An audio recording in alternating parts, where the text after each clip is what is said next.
Today's date is the 4th of May. And I also found out that today is Star Wars Day, because on May 4th you can say, "May the 4th be with you." Okay. That was new to me. So, happy Star Wars Day, everybody.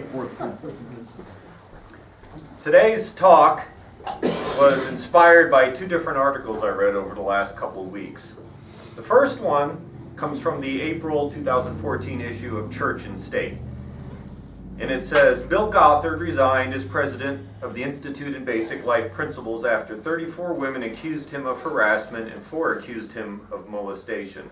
These allegations span the last 3 decades.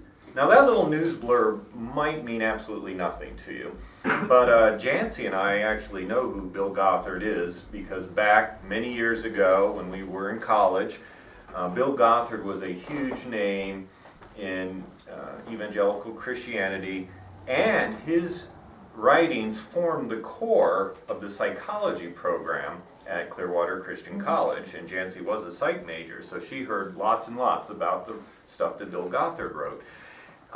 He had seminars where people could go and learn, how to have a better family, how to live a more godly life, how to, be a good Christian. And his seminars were big deals back then. And my parents, I know, at least went to one of his seminars. We had his writings at home, his books and pamphlets. So I was a bit surprised to see it, a bit. Maybe I wish I were more surprised, but we'll get to that in a minute. The thing is, to see someone who is a religious leader, and believe me, this transcends Christianity. It covers all elements of people being in power, whether it be politics, religion, or any organization where there's large numbers of people looking up to you as a leader, and you in turn can use your power in ways you shouldn't. These things are becoming far too common. We see these dual lives led where people say, do this to lead a good life, or do this to be ethical, or do this to be moral. And then somewhere down the road, they fail to live up to their own standards, not just once or twice, but consistently fail to meet these standards, and then come into a situation where they have to resign or they're fired. We see it a lot, a great deal. And it's sad. This is not a time to gloat over someone's failings, but rather to see that so many people who have been helped by something, and believe me, many people were helped by the Bill Gothard seminars, to see them, or to know that they are now looking at this fellow who helped them in their lives, who had teachings that were good, that uplifted them, has now fallen so hard and essentially been a hypocrite. And then they wonder, have we wasted our time? Was it all a sham? Was it all a scam? Why did we listen to this man who can't even live by his own standards? Well, as I said, this is not exclusive to Christianity. The Buddhist world is being rocked by scandal after scandal, where Zen masters and teachers are abusing their power by having inappropriate relations with their students. We see it even in the weird instance of Osama bin Laden, even in his warped ideology, his view of what it was to be a good Muslim. When his stronghold was raided, they found large stashes of pornography. Here's a man sending people to his death in the name of a religious ideology, and then he in turn is living hypocritically. Politicians, of course, are famous for this all the time. It seems almost weekly we see one involved in a sex scandal, apologizing for their misbehavior, and then either having to resign or face endless inquiries as to what it was they were doing. Even in humanist circles now, there is controversy about sexual harassment by some leaders within the humanist movement. Sexual harassment is going on, the women are fighting back, and the men are poo-pooing it in some instances. It's a problem everywhere. And it would be nice to think that Unitarian Universalists have a better track record than most when it comes to proper behavior, but sadly this is not even the case. For instance, this was just reported in UU World Magazine. I get their weekly updates via email. And the UUA, the Unitarian Universalist Association Board of Trustees, had an April meeting after which they said in part, or was reported in part, I should say, by UU World Magazine, the board took various actions in response to clergy sexual misconduct, beginning with a pre-board meeting listening session with Safety Net, an advocacy group for survivors of clergy abuse and sexual misconduct. During the meeting, the board resolved to offer a formal apology to all survivors during the upcoming General Assembly.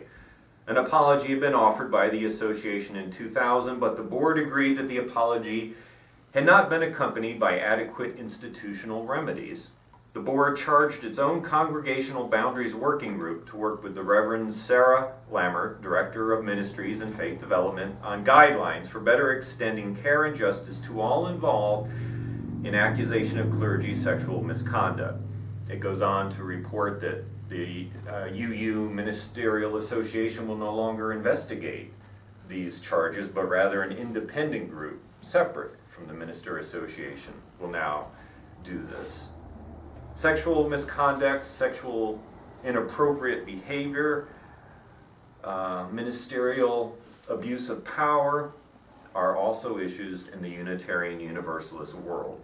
And this hits even closer because the group Safety Net that I mentioned in that news article is based out of the First UU Church in Nashville, after they had a very serious case of ministerial misconduct many years ago. And it's been a long time, and the scars are still there.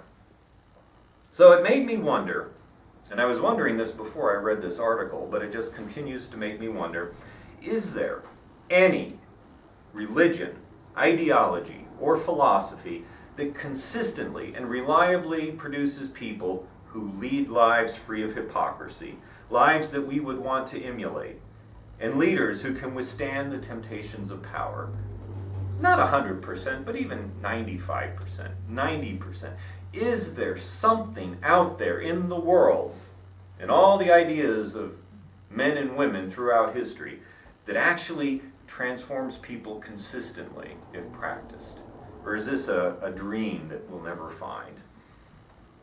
Mr. Gothard's tale is hardly unique. In fact, it's so common, I wasn't really all that surprised when I read about it, because it's happening consistently through any organization with any number of people where people have power.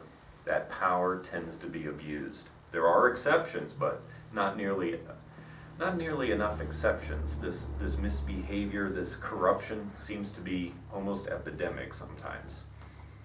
And those who are truly seeking something to transform their lives, are they searching in vain for finding something that will produce these leaders that consistently lead these lives that we want to live?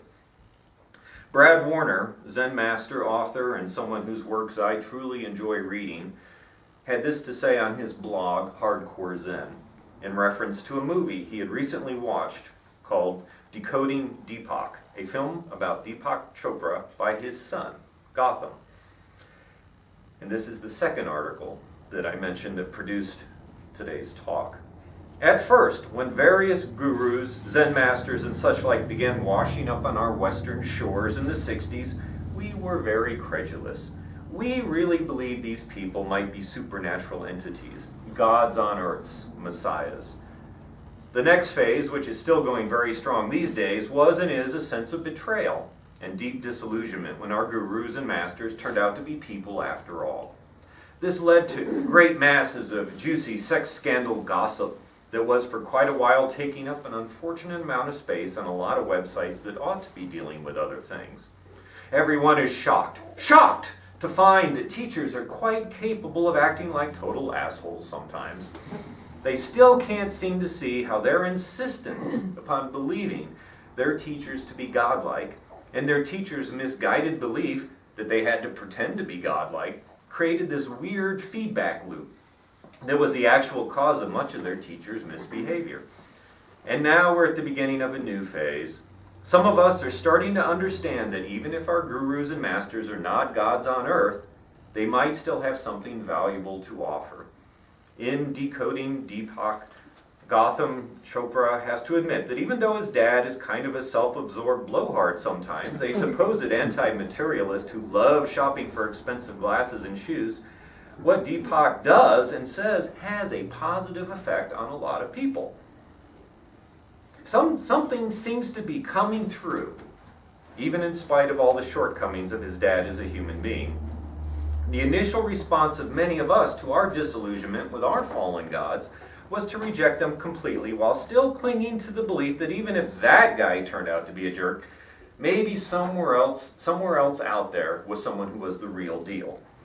Or else we'd get cynical and say the whole spirituality and meditation thing was a big lie, since even those who meditated for decades on end could still grope their students or get obsessed with money, power, and the trappings of fame. But what these movies are asking is, what if there is another way?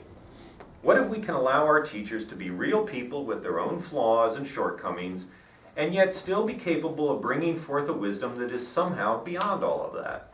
Can we maintain the deep trust and respect for our teachers that is a necessary part of the relationship, while still allowing them to be fully human? I hope we can. It's important that we do. Now, I agree with Brad. We must always remember that leaders are fully human and have all the human faults that everyone else has. In fact, leaders that claim to have deep insight, illumination, enlightenment, or direct access to the mind of God are probably the most likely to fall, and fall hard.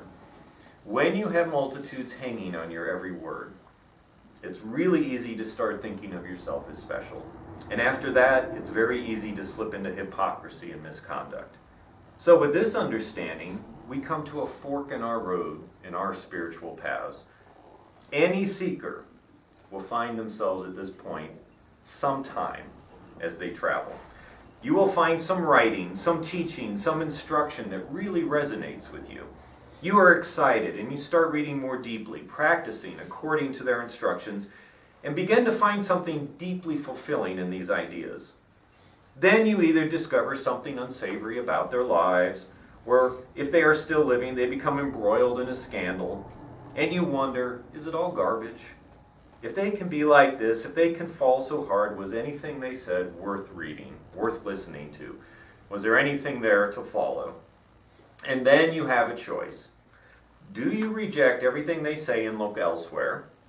Or do you overlook their misconduct? Not apologizing for it, not accepting their misconduct, but being willing to look past it and accept that there might be wisdom in their teachings despite their failings as a human being. Do these religious leaders have to demonstrate consistently and without fail the ethical standards that you expect from them? And indeed, the standards they may set for themselves? And if they fail, does it invalidate everything that they have said? Now, ultimately, each one of you are going to have to answer that question. I'd love to find some religion or philosophy or ethic that truly transforms people with this great consistency. Wouldn't it be wonderful if we could point to anything, and say, the people who follow this teaching, especially the leaders, especially the teachers, are without exception good, reliable, sterling examples of a transformed life without hypocrisy or misconduct. I don't think there is such a thing. If there were, I think we'd know about it by now. There are things that strive to get there, but we're sadly flawed as human beings.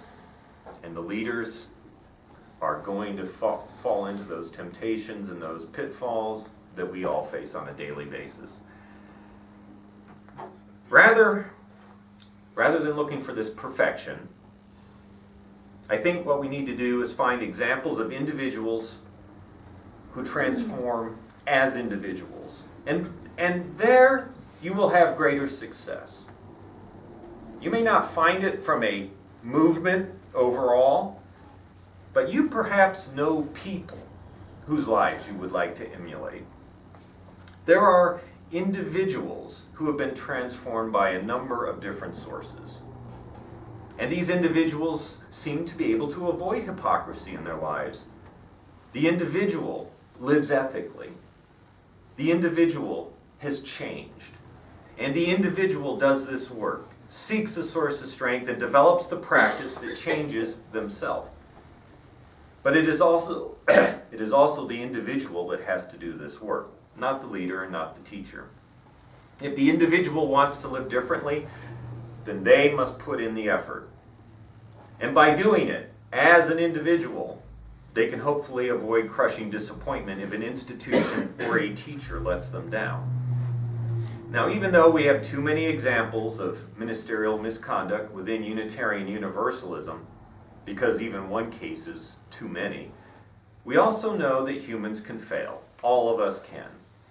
But within the Unitarian Universalist world, we are encouraged to find truth and meaning for ourselves. And as you do this, it is good to keep in mind that all the teachers out there, all the sources of wisdom out there, are coming from humans. And humans carry with them this ability to fail, to disappoint, to live hypocritically. We all do. I don't think there is an exception. I don't think there ever has been an exception that are going to live this perfect example for us. And so if that's what we're looking for, we will be disappointed.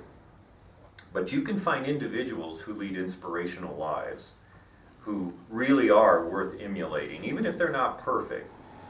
And you're going to find these people across all spectrums of life, and from all different backgrounds, and from all different religious and philosophical viewpoints. It's not unique to one source. So you're going to be looking, and you're going to find, hopefully, if you haven't already, something that helps you to find a more fulfilling way to live. Something that helps you to be more humane. What this something is, however, is going to be different from person to person. And that's why Unitarian Universalism is a good thing, in my mind, because we offer you this place to come, to search freely, and to look at these different sources. And we're not saying you're all going to find it in the same place. I'm just trying to warn you, don't be disappointed. Don't give up the search when you see something happen to a great teacher or leader who seems to have led a hypocritical life. There's still good stuff out there. We just have to understand that people are people, and sometimes they fail miserably. I'll give you an example in my life. About a year ago, I started reading a book called Cutting Through Spiritual Materialism by Chogyam Trungpa. And I hope I didn't butcher his name too badly. He's a famous Buddhist leader who came over to America. He founded the first Buddhist university in North America, Naropa University in Boulder, Colorado. Now, I found this book interesting. I was reading it, I was going, yeah, this is pretty good. You know, I just picked it up at the library in the section on Buddhism and didn't know anything about him. So I just started reading it. And then I went and did a little research online to find out more about this guy who wrote the book. And it turns out that there's quite a lot of scandal around him. Even though his university still exists, and even though people still think his writings are terrific. He was quite a womanizer with his students. He was also an alcoholic, drinking quite excessively. And yet, he was also considered a great Buddhist teacher. Well, from Doug's black and white view of the world, which I still carry around quite a bit, I saw all this and I thought, well, if this guy allegedly achieved enlightenment, then apparently enlightenment doesn't really make you a very good person. And since the proof is in the pudding, I stopped reading his book. Put it back on the library shelf and said, you know, I want to find someone who teaches something that actually transforms their own life. And so I didn't cut him any slack and I moved on. But you know, there are a lot of people who say, read his stuff anyway. And Brad Warner says that. He says, yes, he had major flaws in his life, but the teachings are really good. There's a lot of good stuff in there. Read it anyway. Just understand he was deeply flawed. So that's the question. When you come to this fork in the road, which way do you go? Do you say, the teacher failed, I'm not interested? Or do you say, the teacher failed, but then we're all human and we all can fail, and maybe there's a great value there anyway, and I'm going to keep looking into it? Ultimately, it's going to be up to you to decide on a case-by-case basis. And they're not easy answers either. but it's something to consider. You don't necessarily have to disregard teachings just because the teacher had a failing. So when you come here, week after week, what are you seeking? The reason I spoke about this is because this is not just an academic question. It's a real life, hopefully intersecting with what you're doing type of question. Do you, when you come here week after week, seek a way, a little insight, some snippet from someone that helps you to better yourself, to become more compassionate, to be more in tune with the universe, to find God? Whatever it is that you are seeking to find, are you coming here in hopes of achieving that, working towards that? And if you are seeking something, then when you are seeking, you're going to read or listen to words of others, because you're not seeking in a void. And when you do listen to others, or read, or view a video, and they seem to have something that's, helpful to you, what do you do if they then fail? Do you chuck it all? Do you just give up and say they're all hypocrites? Or do you understand, perhaps, that you cut people some slack, not absolving them of their evils or sins or whatever, but saying there still might be good in there? That's what we're wrestling with. So as you do this, I would urge you to maintain a very realistic, down-to-earth view of teachers, of religious teachers. They are fully human, with all this potential to disappoint, just as we can disappoint each other. And I think it's fair to say that there is no perfect system, no perfect teaching, and certainly no perfect teacher. Not even close. If we look for that, we're not going to find it, and then we're in danger of just stopping the search altogether. So instead of looking for perfection, or even 90% success rate, look for that which helps you to better achieve your goals. And be wise in the process. Never surrender your will to another. But also beware of discarding something that might be useful because of the failings of the teacher. Now, I look forward to hearing your views on this during our discussion circle. Some of you may have encountered things like this, may have wrestled with these very questions, and I would very much like to hear about it. In the meantime, I thank you again for coming, for listening, and for being part of our congregation this morning.